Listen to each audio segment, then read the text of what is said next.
All right, you'll notice that my thread broke. Hey, it's not a problem. Don't lose sleep over this. This is such an easy process for you to fix, and it's no biggie. And even if you run out of bobbin thread, how you repair your design is simple. What I'm going to do is I'm going to release my carriage. All right, now I can move the machine. All right, so I can put it back. I'm going to rethread my needle. And remember, my bobbin thread's still connected right down there at the bottom.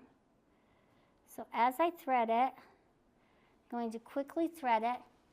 Now, I can move my back to where it stopped quilting, and it was right here in this little area.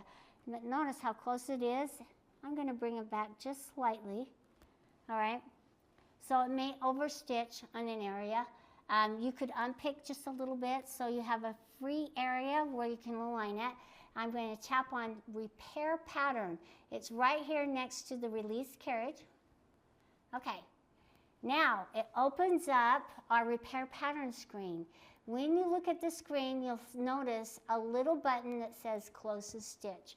I've moved mine back to where it kind of stops sewing a little bit further, and I'm going to tap on Closest Stitch, because now it's going to find the nearest stitch on your design in that area. Okay, now that I've done that, notice on the screen, that's where I'm at.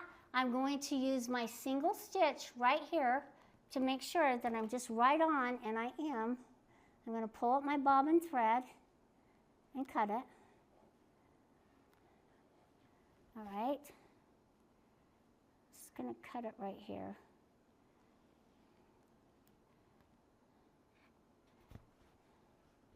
Pull that out of the way. Going to cut it right here.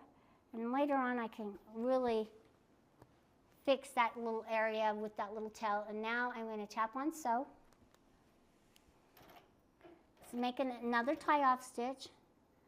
And after it starts sewing, I can then cut it really quick and stand back. Again, let it do its thing.